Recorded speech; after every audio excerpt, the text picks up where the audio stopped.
আল্লাহ পাক বলেন, জেনে রাখো দুঃখ এবং কষ্টের সাথে রয়েছে সুযোগ আর সুবিধা, আর অসচ্ছলতার সাথে রয়েছে উদার সচ্ছলতা। জোরে কোন সুবহানাল্লাহ। আল্লাহ পাক ডেকে বলেছেন, কুল ইয়া ইবাদিয়াল্লাযীনা আসরাফু আলা আনফুসিহিম লা তাকনাতু মির রাহমাতিল্লাহ। আমার আল্লাহ বলেন, ও নবী আপনি শোনায় দেন, হে আল্লাহর বান্দারা, তোমরা যারা নিজেদের উপরে বাড়াবাড়ি করেছো, নিজেদের উপরে জুলুম করেছো, অত্যাচার করেছো, আমি আল্লাহর রহমত থেকে নিরাশ হয়ে যেও না। মানুষ যদি অপরাধ করে, বাপের সাথে অপরাধ করেছে, মায়ের সাথে অপরাধ করেছে, মা বাবা সন্তানের চাইতে এত বড় কল্যাণকামী তো আর কেউ নাই, কিন্তু মা বাবা কোনোদিন বলে না আয় আমার ছেলে তোরে মাফ করে দেই, এরকম বলে নাকি?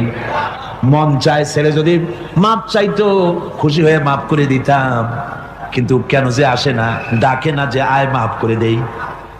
মা বাপ আপনাকে এত ভালোবাসে, সেই মা বাপও আপনাকে বলে না যে আয় মাফ করে দেই। আমার আল্লাহ হচ্ছেন এমন আল্লাহ, আল্লাহ রাব্বুল আলামিন ডাকেন, এ বান্দা খুন করেছিস ফিরে আয়, জিনা করেছিস ফিরে আয়, হত্যা করেছিস ফিরে আয়, চুরি করেছিস ফিরে আয়, কুফরি করেছিস ফিরে আয়, সুদ খেয়েছিস, ঘুষ খেয়েছিস, মদ খেয়েছিস ফিরে আয়, এসে আমার দরবারে চোখের পানি ফেল, আমার দরবারে কাঁদাকাটি কর। ইন্নাল্লাহা ইয়াগফিরুয যুনুবা জামিআ ইন্নাহু হুয়াল গফুরুর রহিম। আমার দরবারে চোখের পানি ফেলে কাঁদ, আমি রব্বুল আলামিন জিন্দেগীর গুনাহ মাফ করে দেব। সুবহানাল্লাহ কোন, সুবহানাল্লাহ কোন। আমার কাছে কাঁদ, চোখের পানি ফেল। আল্লাহ রাব্বুল আলামিনের কাছে বান্দার দুইটা ফোঁটা বেশি প্রিয়। একটা হলো জিহাদের ময়দানে যে রক্ত ফোঁটা দেওয়া হয়, এটা আল্লাহর কাছে প্রিয়। আর আল্লাহর ভয়তে গুনার জন্য লজ্জা করে, অনুশোচনা করে বান্দা যখন চোখের পানি ছেড়ে দেয়, আল্লাহর কাছে এটা অত্যন্ত প্রিয়। নবীজি বলেছেন, বান্দা যখন গুনার ভয়তে, আল্লাহর ভয়তে, জাহান্নামের ভয়তে অনুশোচনা করে যখন চোখ দিয়া পানি ছেড়ে দেয়, ওই চোখের পানি নাকের অর্ধেক আসতে না আসতে আল্লাহ রাব্বুল আলামিন বান্দারে মাফ করে দেয়। আল্লাহ বরদাস্ত করতে পারেন না যে বান্দা কান্দু। আমার ভাইরা, আল্লাহর রহমত এই পৃথিবীতে, আল্লাহর রহমতকে 100 ভাগ করা হয়েছে। আল্লাহর রহমতের কত ভাগ? এই 100 ভাগের 1 ভাগ সারা পৃথিবীতে ছড়াই দেওয়া হয়েছে। আর 99 ভাগ কার কাছে? আল্লাহর কাছে। 1টা ভাগ দুনিয়া ছড়ানো হয়েছে আদম আলাইহিস সালাম থেকে নিয়ে এই পর্যন্ত, এখান থেকে নিয়ে কিয়ামত পর্যন্ত পৃথিবীতে যত মানুষ আসবে, যত প্রাণী আসবে, তাদের মধ্যে প্রাণী জগতেও গাবি তার বাছুরকে ভালোবাসে, ঠিক কিনা? হাতি তার বাচ্চাকে ভালোবাসে, ঠিক কিনা? মুরগি তার বাচ্চাকে ভালোবাসে কিনা? প্রত্যেক মাই তার সন্তানকে ভালোবাসে মানুষের মতো। এই ভালোবাসা, স্নেহ, এই মমতা, এই করুণা, এই মহব্বত 1টা ভাগ দুনিয়ায় দেওয়ার পর আপনি আর আমি যতটুকুন ভাগে পেয়েছি, সেই মহব্বতে, স্ত্রীর মহব্বতে অস্থির, মায়ের মহব্বতে অস্থির, সন্তানের মহব্বতে অস্থির। এখন চিন্তা করেন, 1টা ভাগ সারা পৃথিবীতে বিতরণ করার পর যেটুক পেয়েছি, তাতে যদি এত মহব্বত হয়, তাহলে এর 99 ভাগ মহব্বত যে আল্লাহর কাছে জমা আছে, এই বান্দার জন্য তার কত মহব্বত, এই বান্দার জন্য কত করুণা তার, কত মহব্বত তার, কত দয়া তার। এজন্য আল্লাহ রাব্বুল আলামিন বলেছেন, নাব্বি ইবাদি আন্নী আনাল গফুরুর রহিম। ও আমার নবী, সুসংবাদ দিয়ে দাও, বান্দাদেরকে শোনায় দাও যে আমি আল্লাহ তাআলা ক্ষমাশীল আর দয়াবান। হুজুর কাঁদতেছিলেন, হযরত ওমর রাদিয়াল্লাহু তাআলা আনহু এসে দেখেন হুজুর একা কাঁদতেছে।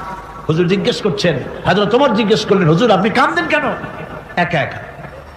হযরত ওমর বলেন, আমি যখন প্রশ্ন করলাম, নবীজি বললেন, আমার কাছে কিছু আগে জিবরাইল এসেছিলেন।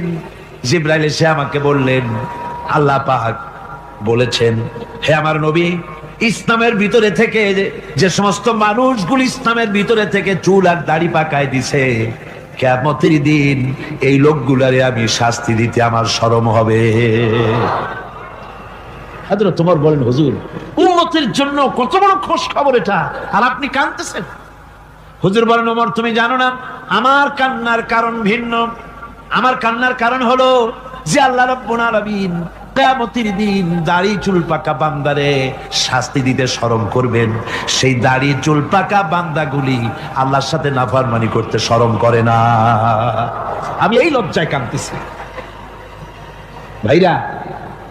হুজুর আল্লাহ পাক বলেন, আমার নবী রাতের আধারে যখন একটা বুড়া আমার দরবারে হাত উঁচু করে, একটা বুড়া মানুষ রাতের আধারে যখন আমার দরবারে হাত উঁচু করে আর যখন বলতে থাকে, রব্বুল আলামিন আমার পেছনের জীবনটা বড় খারাপ করেছি, এমন কোন কাজ জীবনে করি নাই যা তোমার কাছে কিছু দাবি করতে পারি, সব রকমের নাফরমানি করেছি, আজ আমি বুড়া হয়ে গেছি, কামাই করতে পারি না, ছেলে আমাকে চোখে দেখতে পারে না, পুত্রবধূ আমাকে ঘরে জায়গা দেয় না, আমার স্ত্রী আমাকে দেখতে পারে না, রোজগার করতে পারি না, হাঁটতে পারি না, চলতে পারি না, সবার কাছে আমি তিতা হয়ে গেছি, আমি দাঁড়াতে পারি না, কোমরে ব্যথা পাই, হাঁটুতে ব্যথা পাই, চলতে পারি না, কানে শুনতে পাই না, চোখে দেখতে পারি না, আর তোমার কাছে কিছু চাইয়া নেব এমন ভালো কাজও করি নাই। এইভাবে যখন বান্দা কাঁদতে থাকে আমার দরবারে, ও আমার হাবিব আমার রহমতের দরিয়ায় জোশ মেরে যায়, আমার শরম হয় এই বুড়াটারে কেমনে খালি হাতে ফিরাইয়া দেই। সুবহানাল্লাহ, সুবহানাল্লাহ। আমার আল্লাহর এত দয়া, আমার আল্লাহর এত মায়া, এত মহব্বত। আমার আল্লাহ রাব্বুল আলামিন বলেন, ওয়াইযা সালাকা ইবাদি আন্নী ফাইন্নী করিব। আমার হাবিব আমার বান্দা আমার ব্যাপারে প্রশ্ন করে, আমি বান্দার একদম নিকটে। কোরআন শরীফের ভিতরে যত জায়গায় রাসূলকে বলা হয়েছে সুয়ালের কথা, আপনাকে প্রশ্ন করা হয়, আল্লাহ তার জবাব কুল এই কথা বলে জবাব দিয়েছেন। যত জায়গায় সুয়াল এসেছে, যেমন কোরআনে কারীমের মধ্যে আল্লাহ পাক বলেন, ওয়ায়াসআলুনাকা আনিল মাহিদ, মেয়েদের হায়েজ সম্পর্কে জিজ্ঞাসা করা হয়, কুল হিয়া আযা, হে নবী আপনি বলুন। এভাবে করে কুল দিয়ে জবাব দেওয়া হচ্ছে। আবার প্রশ্ন করা হচ্ছে, ওয়ায়াসআলুনাকা আনিল আনফাল, এই গনিমতের মাল সম্পর্কে হুজুর আপনাকে, হে নবী আপনাকে প্রশ্ন করা হয়। আল্লাহ কুল দিয়া জবাব দিলেন। আল্লাহ বলেন আপনি বলেন। ওয়ায়াসআলুনাকা আনিল খামরি ওয়াল মাইসির, আল্লাহ পাক বলেন নবী আপনারে প্রশ্ন করা হয়, কুল ফীহিমা ইসমুন কাবীর, আল্লাহ কুল দিয়া বললেন তুমি বলো। আবার বলা হলো, ওয়ায়াসআলুনাকা আনিল আহিল্লা কুল হিয়া মাওয়াকিতু লিন্নাস, ও নবী আপনাকে প্রশ্ন করা হয় চাঁদের ক্রমবর্ধমান এবং ক্রমহ্রাস, এই যে বাড়ে আর কমে, পূর্ণিমা হয় অমাবস্যা হয়, কেন হয় আপনি বলুন। কুল, আপনি বলেন এটা আমি অক্ত এবং সময়, বছর আর দিন গণনা করার জন্য পৃথিবীবাসীদের জন্য বিনা পয়সায় একটা ক্যালেন্ডার বানাইয়া আকাশে ঝুলাই রেখেছি। এভাবে যত জায়গায় এসেছে আপনাকে প্রশ্ন করা হয়, তত জায়গায় আল্লাহ জবাব দিয়েছেন কুল, আপনি বলেন। গোটা কোরআন শরীফের ভিতরে এই একটি মাত্র জায়গা যেখানে বলা হয়েছে আপনাকে প্রশ্ন করা হয়, আল্লাহ এখানে বলতে পারতেন কুল, আপনি বলেন, আল্লাহ তোমাদের নিকটবর্তী, এভাবে জবাব হয় নাই। এটা কায়দাটা হলো এই, আল্লাহ বলতেছেন ওয়াইজা সালাকা ইবাদি, ও আমার নবী প্রশ্ন তো আমার বান্দারা আমার ব্যাপারে করেছে, এবার আপনার জবাবের কোনো দরকার নাই, প্রশ্ন আমার ব্যাপারে, আমি নিজে জবাব দিয়ে দেই, ফাইন্নী করিব। ও বান্দা আমার ব্যাপারে প্রশ্ন করেছিস, জবাব আমি দেই, আমি তোর সবচাইতে বেশি নিকটে। সুবহানাল্লাহ, কত নিকটে? ওয়ানাহনু আকরাবু ইলাইহি মিন হাবলিল ওয়ারিদ, তোর যে রগ এই শাহরগের চাইতেও আমি তোর বেশি কাছে। সুবহানাল্লাহ, আমারে ডাক, আমারে ডাক, কলিজা দিয়া ডাক, অন্তর দিয়ে ডাক। মনের থেকে মানুষ যদি ডাকে, মুখের ডাক আর মনের ডাক এক জিনিস নয়। দিল সে জুবাত নিকলতি হ্যায়, আসর রখতি হ্যায়, पर नहीं मगर ताकते परवाज रखती है। দিল থেকে যে কথা বেরোয় তা প্রভাব বিস্তার করে, ডানা নাই কিন্তু ওড়ার ক্ষমতা রাখে। মনের কথাই ভিন্ন। মন থেকে, দিল থেকে, কলিজা থেকে, অন্তরের গভীর কন্দর থেকে মুহাব্বতের সাথে কেউ যদি একবার বলে আল্লাহ, বলেন আল্লাহ, আল্লাহ, আল্লাহ, আল্লাহ রাব্বুল আলামিন বলেন, অন্তরের অন্তঃস্থল থেকে একটি বার যদি বান্দা বলেন আল্লাহ, আল্লাহ বলেন 70 বার সাড়া দিয়া জিজ্ঞেস করি, বান্দা কি চাও, আমি তোমার কাছে আছি। সুবহানাল্লাহ, আমি তোর একদম কাছে, কি চাস বল, বল আমার কাছে। এমন দয়াবান, এমন মেহেরবান, এমন আল্লাহ আমাদের। সে আল্লাহ রাব্বুল আলামিন তিনি বলছেন, وَقَالَ رَبُّكُمْ ادْعُونِي أَسْتَجِبْ لَكُمْ। তোমাদের রব বলেছেন আমারে ডাকো, আমি আল্লাহ ডাকের সাড়া দিয়া দেব। সুবহানাল্লাহ। কারে ডাকতে হবে? কারে ডাকতে হবে? দেওয়ার জায়গা আল্লাহর কাছে চাইবেন, আল্লাহ দিবেন। দেওয়ার জায়গা, চাওয়ার জায়গা হলো সেজদায় পড়ে যাবেন। আমার ভাইয়েরা, জায়গাটা চিনায় দিলাম। মাজারে যাওয়া লাগবে না, কবরে যাওয়া লাগবে না। 2 রাকাত নামাজ পড়ে সেজদায় পড়ে গিয়া যত বিপদ আছে, মুসিবত আছে, সেজদার মধ্যে চোখের পানি ছেড়ে দেন আর কেন্দে কেন্দে জীবনের কথা বলেন। আল্লাহ রাব্বুল আলামিন আপনার আওয়াজ শুনবেন আর দোয়া কবুল করে নিবেন। কাঁদতে হবে আল্লাহর কাছে। কার কাছে? আল্লাহর কাছে। সুম্মা ইস্তাগফিরুল্লাহ, আর এরপরে সে যদি আমি আল্লাহর কাছে ক্ষমা চাই, ইয়াজিদিল্লাহ গফুরার রহিমা, সে আমি আল্লাহকে গফুর এবং রহিম হিসাবে পাবে। সুবহানাল্লাহ। আল্লাহকে গফুর এবং রহিম হিসাবে পাওয়া যাবে। সব আল্লাহকে বলতে হবে, গুনাহ মাফ চাইতে হবে। এই জন্য হুজুর সাল্লাল্লাহু আলাইহি ওয়াসাল্লাম দৈনিক 100 বার তওবা পড়তেন। কোন হাদিসে আছে 70 বার, কোন হাদিসে আছে 100 বার তওবা পড়তেন। নামাজের পরে তো প্রত্যেক নামাজেই পড়তেন হুজুর। সালাম ফিরাতেন আর সাথে সাথে বলতেন আল্লাহু আকবার, আস্তাগফিরুল্লাহ, আস্তাগফিরুল্লাহ, আস্তাগফিরুল্লাহ। মনে থাকবে আপনাদের? মনে থাকবে? সালাম ফিরাইয়া কি বলবেন? না, সালাম ফিরাবার সাথে সাথে বলবেন আল্লাহু আকবার, তারপরে পড়বেন আস্তাগফিরুল্লাহ, আস্তাগফিরুল্লাহ, আস্তাগফিরুল্লাহ। তওবা পড়বেন। আল্লাহর কাছে সবসময় গুনাহ মাফ চাইতে থাকবেন, বিনীত থাকবেন। আল্লাহকে পাওয়া যাবে, তাকে রহিম হিসেবে পাওয়া যাবে। সুতরাং ঈমান বিল্লাহ, আল্লাহর প্রতি ঈমান আনলে পরে 4th নম্বরের যে উপকারটা হবে সেটা হলো হতাশায় ভুগবে না, নিরাশায় ভুগবে না, আশায় বুক বেঁধে উঠবে। ঈমান মজবুত হবে, আল্লাহর কাছে মানুষ বিনয়ী হয়ে যাবে। এবার 5ম নম্বরের উপকার আমি বলছিলাম, ঈমান বিল্লাহ, আল্লাহর প্রতি ঈমান আনলে পরে অসংখ্য উপকার হয়, অসংখ্য বৈশিষ্ট্য আছে। এর 6টা উপকারের কথা আমি বলবো। কয়টা? অসংখ্য উপকারের ভিতরে প্রধান 6টি উপকারের কথা বলবো। এর বললাম কয়টা? 4টে বলেছি। এবার বলো 5ম উপকারের কথা। আল্লাহর প্রতি আপনি পূর্ব পশ্চিমে কতবার মুখ ঘুরালেন, এটাই কিন্তু আপনার আসল সৎ কাজ নয়। আসল সৎ কাজ হলো আল্লাহর প্রতি ঈমান আনা। এই ঈমানের ব্যাপারে 3টা দিন আমরা পার করে দিলাম, এখনো কথা শেষ হয় নাই। আল্লাহর প্রতি ঈমান আনলে পরে যে উপকারটা হবে 5ম নম্বরে, সেটা হলো কঠোর এবং কঠিন বিপদের ভিতরে বান্দার ভিতরে অবিচলতা এবং ধৈর্যের সৃষ্টি হয়ে যাবে। আলহামদুলিল্লাহ। কঠিন বিপদ মুসিবত আসলে পরে সে অবিচল থাকবে। সারা দুনিয়ার বিপদ আপদ, শত্রুতা, দুঃখ, কষ্ট, মুসিবত, জুলুম, নির্যাতন সবকিছু পাহাড়ের মতো উঁচু হয়ে তাকে ঘিরে ফেলবে, কিন্তু তাকে এক চুলও নাড়াতে পারবে না। একদিকে আর সে একা একদিকে থাকবে। বিরোধিতা তো হবেই, বিপদ তো আসবেই। কবি বলতেছেন, সাথে জাকা রহা হ্যায় असल से ताइम रोज सते जाका रहा है असल से ता इमरोज चरागे मुस्तफा भी से शरारे बुलहबीस।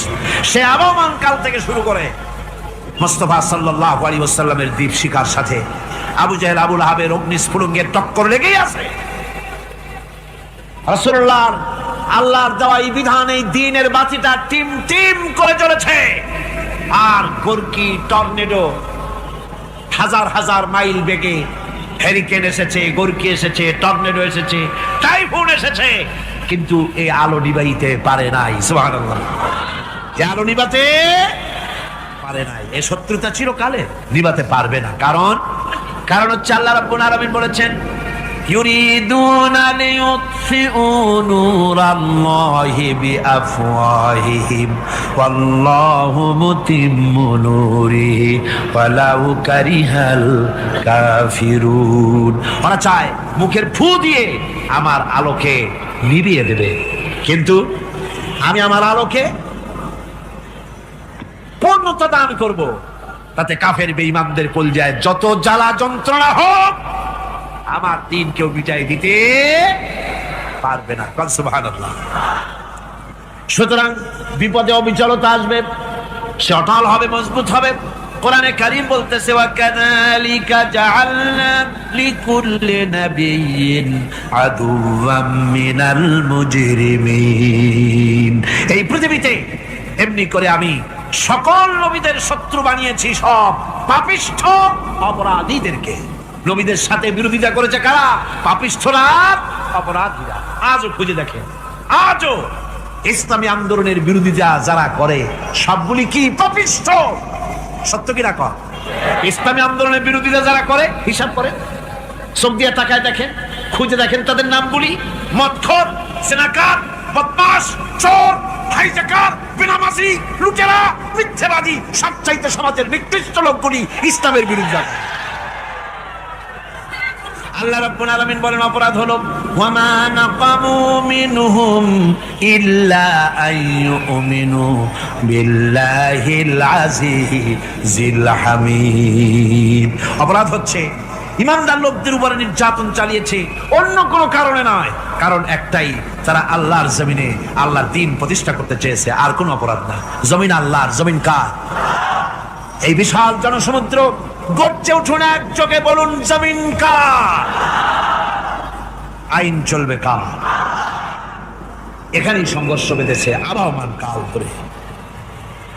মানুষ অত্যাচারিত হয়েছে, সাহাবায়ে কেরাম অত্যাচারিত হয়েছেন। আমার বন্ধুগণ, কঠিন বিপদে অবিচলতা এবং ধৈর্যের দৃষ্টান্ত রেখে গেছেন আম্বিয়া আলাইহিমুস সালাম। সুবহানাল্লাহ। কঠিন বিপদে অবিচলতা, দৃঢ়তা, ধৈর্য কারে বলে, তার দৃষ্টান্ত কারা রেখেছেন? আম্বিয়া আলাইহিমুস সালাম। ওনারাই আমাদের আদর্শ, নবীরাই আদর্শ। সাহাবায়ে কেরাম রিদওয়ানুল্লাহি তাআলা আলাইহিম আজমাইন আমাদের আদর্শ। ভাইরা আমার, মুসা আলাইহিস সালামকে ফেরাউন যখন ঘিরে ফেলে দিল, কোরআনের সব কথা গল্প গুজবার ইতিহাসের জন্য লেখা হয় নাই। কোরআনের মধ্যে যা লেখা হয়েছে সব বান্দাদের উপদেশের জন্য, যাতে করে লোকেরা চিরটা কাল এর থেকে উপদেশ নেওয়া নিজেদের তৈরি করতে পারে। জোরে বলেন সুবহানাল্লাহ।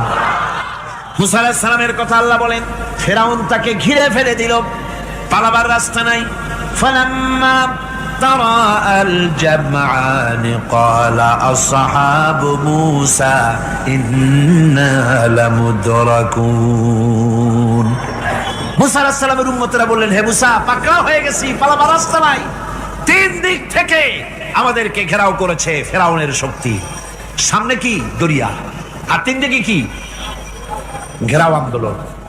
মুসা আলাইহিস সালামকে ঘেরাও করে ফেলেছে, পালাবার উপায় নাই। একদিকে দরিয়া, তিন দিকে ফেরাউনের শক্তি। হযরতে মুসা আলাইহিস সালামের কাছে উম্মতেরা বললেন, পালাবার তো কোনো পথ নাই, এখন উপায়টা কি? আমাদের তো আর উপায় নাই। মুসা আলাইহিস সালাম দেখেন বিপদে পড়ে গেছেন, কিন্তু ধৈর্য হারান নাই, ভয় পান নাই। ভয় পাইছিলেন? ভয় পেয়েছেন? প্রশ্নই ওঠে না। মুসা আলাইহিস সালাম আল্লাহ পাক যাদেরকে বলেছেন উলুল আযম, রাসূল যাদের বলেছেন, তার মধ্যে হযরত মুসা একজন উলুল আযম পয়গম্বর। চারটিখানি কথা না, আল্লাহ কথা বলছেন তার সাথে, কালিমুল্লাহ তিনি। সুবহানাল্লাহ। মুসা আলাইহিস সালাম শোনালেন, কাল্লা ইন্না মাইয়া রাব্বি সায়াহদিন। কখনো নয়, আমার উম্মতেরা ভয় পেও না, আমার রব অবশ্যই আমাকে পথ দেখাবে। সুবহানাল্লাহ। তিন দিক থেকে শত্রু, একদিকে দরিয়া, পালাবার কোন রাস্তা নাই, সেখানে দৃঢ়তার সাথে তিনি বলছেন অবশ্যই আমার আল্লাহ আমারে পথ দেখাবে। সুবহানাল্লাহ। নবীরা এই দৃঢ়তা দেখিয়েছেন, অবিচলতা দেখাইছেন। আল্লাহ পাক মুসা আলাইহিস সালাম যখন এই দৃঢ়তা দেখালেন, এই অবিচলতা দেখালেন, সঙ্গে সঙ্গে জিবরাইল এসে হাজির হয়ে গেলেন। আল্লাহ পাক বলেন, ফাআওহাইনা ইলা মূসা আন আদরিব বিআসাকাল বাহরা ফানফালাকা ফাকানা কুল্লু ফিরকিন কাত্তাউদিল আযীম। মুসা আলাইহিস সালামকে আমি ওহী নাযিল করলাম, তাকে বললাম হাতে যে লাঠি আছে, এই লাঠি দিয়ে আঘাত করো দরিয়ার উপরে। দরিয়ার উপরে আঘাত করলেন, একটা রাস্তা হয় নাই, 12টা রাস্তা তৈরি হয়ে গেল। আর দেওয়ালগুলা পাহাড়ের মতো উঁচা হয়ে গেল। দরিয়ার ভিতরে পাহাড়ের মতো উঁচা, মজবুত 12টা রাস্তা। এবার মুসা আলাইহিস সালাম তার দলবল নিয়ে চললেন। আল্লাহ রাব্বুল আলামিন বলেন, ওয়া আনজাইনা মূসা ওয়া মান মাআহু আজমাইন। মুসা এবং তার সাথী সঙ্গীদেরকে আমি পার করে দিলাম। মুসা আলাইহিস সালাম এবং তার সাথী সঙ্গী নিয়ে যখন দরিয়ার মাঝখানে আসছে, ফেরাউন তার দলবল নিয়ে এসে গেছে। আসে দেখে নদীর মধ্যে রাস্তা। বাবা, খুব তো কায়দা। ও মনে করছে ওর বাজানের তৈরি করা ডিস্ট্রিক্ট বোর্ডের রাস্তা। ওর লোকজন নিয়ে নেমে গেছে দরিয়ার ভিতরে। ও আসছে মাঝখানে, মুসা আলাইহিস সালাম চলে গেছে ওপার, দরিয়া পার। মাঝখানে যখন এসে গেল, আল্লাহ রাব্বুল আলামিন পানিকে অর্ডার করলেন কুন। আল্লাহর তো বটন টেপা লাগে না, মুখ দিয়া কোনো হুকুম করা লাগে না, শুধু বলেন কুন। যে ব্যাপারে কুন বলেন ফায়াকুন, সাথে সাথে হয়ে যায়। আল্লাহ বললেন কুন, আর অমনি রাস্তা বন্ধ হয়ে গেল। এবার তুফান শুরু হয়েছে নদীতে, ঢেউয়ের উপরে ঢেউ, মৌজুন কাল জিবাল, পাহাড়ের মতো উঁচু হয়ে হয়ে ঢেউ আসতেছে। দলবল ঘোড়া আর অস্ত্রপাতি যা ছিল সব মরিয়া শেষ। এবার ফেরাউন একা উপরে ওঠে আর নিচে নামে, পানি খেতে খেতে পেটের কাম সারা। জনমের খাওয়া খাইছে পানি, এখন জান যায়, বাঁচবার আর উপায় নাই, বাঁচবার আর উপায় নাই। ফেরাউন তার নিজের জীবন সম্পর্কে হতাশ হয়ে গেল। এবার ফেরাউন বলতেছে, আমানতু আন্নাহু লা ইলাহা ইল্লাল্লাযী আমানাত বিহি বানু ইসরাঈল। আমি ঈমান আনলাম, আমি ঈমান আনলাম আল্লাহ ছাড়া কোনো ইলাহ নাই। ওই আল্লাহর উপরে ঈমান আনলাম যে আল্লাহর উপরে ঈমান এনেছে বনি ইসরাঈলেরা। আল্লাহ যাতে ঠিক পাইছে কোন আল্লাহর উপরে ঈমান আনছে। বনি ইসরাঈল আল্লাহর উপর ঈমান আনলাম। আল্লাহ এই তো মুসলমান হয়ে গেছি, এরপরও আমার সুবাও কেন? আল্লাহ রাব্বুল আলামিন জবাবে বলেন, আল আন, এখন ওয়াকাদ আসাইতা ক্বাবলু ওয়া কুনতা মিনাল মুফসিদিন। এখন ঈমান আনার কথা বলছো, অথচ যুগের পর যুগ, বছরের পর বছর ধরে আমার মানুষের উপরে মন গড়া আইন চালায়েছ, আমার পয়গম্বরের সাথে বেয়াদবি করেছ। আজ তোমাকে আমি ছাড়ছি না, তোমাকে আজকে ছেড়ে দেব না, আমি তোমাকে মারব। আর সমস্ত প্রাণীগুলিকে, স্থলচর প্রাণীগুলিকে আল্লাহ পাক অর্ডার দিয়া দিলেন, এই ফেরাউনের লাশকে ডুবাবি না, পচাবি না, খাবি না। আলিয়াউমা নুনাজ্জিকা বিবাদানিক, আমি তোমার শরীরে বাঁচায় দেব। পোকে খাবে না, পানিতে পচবে না, মাছে খাবে না, কুমিরে খাবে না, দুনিয়ার কোনো পশুতে খাবে না। আমি তোরে শুটকি বানাইয়া রাখবো, যাতে করে দুনিয়ার সমস্ত ফেরাউন যত যুগে যুগে আসে তোরে দেখে যেন হেদায়েত নিতে পারে। এবারে হযরত হুদ আলাইহিস সালাম সম্পর্কে আল্লাহ রাব্বুল আলামিন বলেন, হযরতে হুদকে যখন ষড়যন্ত্র হলো কাফির বেঈমানেরা তাকে মেরে ফেলার জন্য যখন সরকারি ষড়যন্ত্রে লিপ্ত হয়ে গেল, হযরতে হুদ সমাজের এই চ্যালেঞ্জের মোকাবেলা করলেন। হযরত হুদ বলেন, ফাকিদুনি জামিআন সুম্মা লা তুনজিরুন ইন্নী তাওয়াক্কালতু আলাল্লাহি রাব্বি ওয়া রাব্বিকুম। তোমরা তোমাদের ষড়যন্ত্র আমার বিরুদ্ধে যত পারো আমার বিরুদ্ধে ষড়যন্ত্র চালাও, এতটুকু আমার অবকাশ দিও না। আমি এমন আল্লাহর উপরে ভরসা করেছি যার হাতের ভিতরে তোমাদেরও জান আর আমারও জান। যা পারো তাই করো। সরকার সমস্ত শক্তি একত্রিত হয়ে আমার মোকাবেলা করো। একদিকে হুদ আলাইহিস সালাম, আর একদিকে গোটা জাতি। হযরত হুদ ভয় পায় নাই। সুবহানাল্লাহ কোন ঈমান বিল্লাহ মানুষের কলিজাকে এভাবে শক্ত করে দেয়। কোন আলহামদুলিল্লাহ। এবারে এই বিপদের, কঠিন বিপদের মোকাবেলা করে আমার রাসূল যে প্রমাণ দিয়া গেলেন, আমার রাসূল যে কঠিন বিপদের মোকাবেলা করলেন, ভাইরা আমার, হিজরতের রাতে সওর পাহাড়ের ভিতরে যখন তিনি আশ্রয় নিলেন, হযরতে আবু বকরের সাথে ছিলেন। হযরতে আবু বকর রাদিয়াল্লাহু তাআলা আনহু বলেন, হুজুর আপনি দাঁড়ান, এটা তো পাহাড়িয়া গুহা, গুহার ভিতরে সাপ থাকতে পারে, বিচ্ছু থাকতে পারে, আমি আগে ঢুকি, বিপদ যদি হয় আমার উপর থেকে হয়ে যাক। গুহার ভিতরে নেমে গুহা সাফ করলেন। এরপরে হুজুরকে ডাকলেন, হুজুর তাশরীফ নিলেন গুহার ভিতরে। এরপরে হুজুর বললেন, আবু বকর, পাহাড়ে হেঁটে হেঁটে 2-3টা পাহাড় পাড়ি দিয়া যাওয়া লাগে সোর পাহাড়ে। মদিনার সোজা রাস্তা হুজুর ধরেন নাই, মেসফালার পথ দিয়া জাবালে খেদোয়ার উপর দিয়া 3টা পাহাড় পাড়ি দিয়া তারপরে হুজুর এখানে সোর পাহাড়ে গুহার ভিতরে হুজুর তাশরীফ নিলেন। বললেন, আবু বকর তুমি বসো, তোমার উরুর উপরে মাথা রেখে আমি একটু আরাম করি। হযরতে আবু বকর বসলেন, হুজুর তার উরুর উপরে মাথা রেখে ঘুমায় গেলেন। আর এরপরে কাফির বেঈমানেরা তালাশ করতে করতে কাফেররা এসে গেল পায়ের চিহ্ন দেখে দেখে গর্তের কাছে। হযরত আবু বকর ভয়তে কেঁদে ফেললেন, আরে আর তো উপায় নাই, এবার তো ধরা পড়ে গেছি, এবার নবীজিকে মেরে ফেলে দেবে। নবীর মহব্বতে, নিজের মহব্বতে নয়, নবীর মহব্বতে কাঁদতেছিলেন। হুজুর বলেন, হুজুরের ঘুম ভেঙে গেল। বলো, আবু বকর কাঁদো কেন? ছেলের কথা, মেয়ের কথা, বিবির কথা, বাড়ির কথা মনে পড়লো নাকি? হযরত আবু বকর বলেন, ইয়া রাসূলুল্লাহ, আল্লাহর কসম করে বলি, যেদিন ঈমান এনেছি এই কলিজার ভিতরে মা বাপ, স্ত্রী, পুত্র, পরিজন, এমনকি আমার নিজের জীবনের চাইতে আপনারে বেশি ভালোবাসি। কান্দো কেন? কান্দো কেন? হযরত আবু বকর বলেন, হুজুর ধরা পড়ে গেছি, কাফেররা এসে গেছে, গর্তের কাছে তাকালি আমাদের দেখতে পাবে, আমরা তো মাইনরিটি, ওরা তো মেজরিটি, আমরা তো ধরি মারি ফেলাই দেবে, আপনাকে মেরে ফেলে দেবে, এই জন্য কাঁদি। আল্লাহ রাব্বুল আলামিন, হুজুর তখন কি দৃঢ়তা, কি অবিচলতা, কি ধৈর্যের পাহাড় সম মনোবৃত্তি তখন দেখালেন। আল্লাহ কোরআন শরীফে চিরকাল যাতে মানুষেরা হেদায়েত দিতে পারে সেজন্য হুজুরের কথা উঠায় দিলেন কোরআনে। আল্লাহ পাক বলেন, ইযহুমা ফিল গার ইয ইয়াকুলু লিসাহিবিহি লা তাহজান ইন্নাল্লাহা মা'ানা। ও বন্ধু, ভয় পেও না, আল্লাহ আমাদের সাথে আছেন। সুবহানাল্লাহ। আল্লাহ আমাদের সাথে আছেন, আমরা মাইনরিটি নই, আমরা মেজরিটি। আল্লাহ আছে আমার সাথে, ভয় পাওয়ার কোনো কারণ নাই। সুবহানাল্লাহ। আল্লাহ পাক বলেন, ফাআনসালাল্লাহু সাকিনাতাহু আলাইহি ওয়া আইয়াদাহু বিজুনুদিন লাম তারাওহা।